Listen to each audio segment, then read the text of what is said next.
नाज़रीन, सांगड़ में औलिया हज़रत बहरमबरी जे मेले जी तक़रीबुनि दौरान मल्ह जी शानदार मुक़ाबलनि सां गॾु उठनि ढगनि ऐं घोड़नि जी डोड़ पिणु कराई वई। रिपोर्ट करे रहियो आहे एडी कुंभार।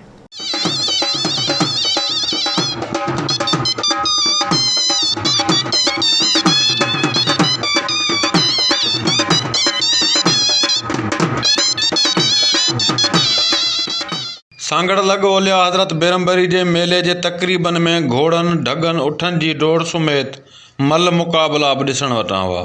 शौक़ीननि जो मर्कज़ घोड़नि जी डोड़ रही।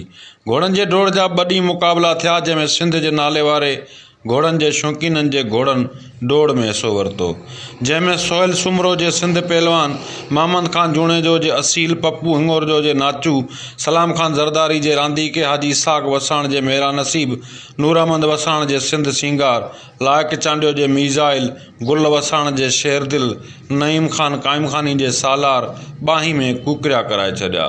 घोड़नि जे मालिकनि ऐं सुवार आवाज़ न्यूज़ सां ॻाल्हाईंदे चयो त घोड़नि जो शौक़ु सिंध जी सकाफ़त ऐं अमीराणो शौक़ु आहे, जंहिंखे ज़िंदा रखण लाइ पंहिंजे ख़र्च करे जलसनि ऐं मेलनि में हिसो वठंदा आहियूं। मुझे शौक़ ख़ानदानी है और 7 साल की उम्र से घोड़ा चला रहा हूँ। रईसाना शौक़ रह गया है और अमीर आदमी तक ये शौक़ रह गया है, बाकी गरीब भी नहीं कर सकता।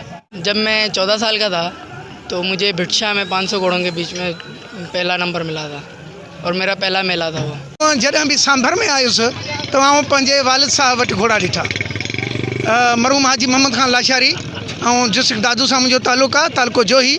त मां जंहिं महिल सांभर में थियुसि त इन्हनि घोड़नि जे पेरनि में ऐं घोड़नि जे वेझो हुयुसि। घोड़ो जेकॾहिं इश्क सही आहे त असां रलाई चऊं, हितां वारे दरिया जी इन पट्टी वारा उनखे वारड़ियो चवनि, उहो वारड़िया घोड़ा रलई घोड़ा बादशाह घोड़ा आहिनि। तकरीबन 15-20 साल थी विया आहिनि। जी जा नंढे हूंदे घोड़े ते चढ़ूंदा यको घोड़नि माशाल्लाह भली सकाफ़त आहे पंहिंजी। घोड़ा धारण भली ॻाल्हि आहे, सबको अमीर धारे वेठो आहे। घोड़ा बीठा आहिनि, सभु चढ़ूंदा घुमायूं था, मालिक जा न असां सुवार आहियूं, घोड़ा घुमाईंदा आहियूं, मेलो कंदा आहियूं।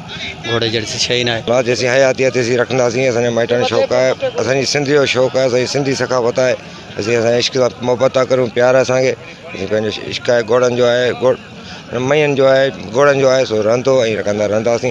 घोड़नि जी डोड़ दौरान घोड़नि जी बाही में शौक़ीननि जे वॾे अंग फ़कीर मोहम्मद जूणे जो, साईं बख़्श जूणे जो, मिठल शाह, कालू चांडियो, फ़कीर मोहम्मद जूणे जो समेत ॿियनि घोड़नि खे बि ख़ूब दाद ॾिनो। कैमरामैन टीम सां गॾु एडी कुंभार, आवाज़ TV सांगड़।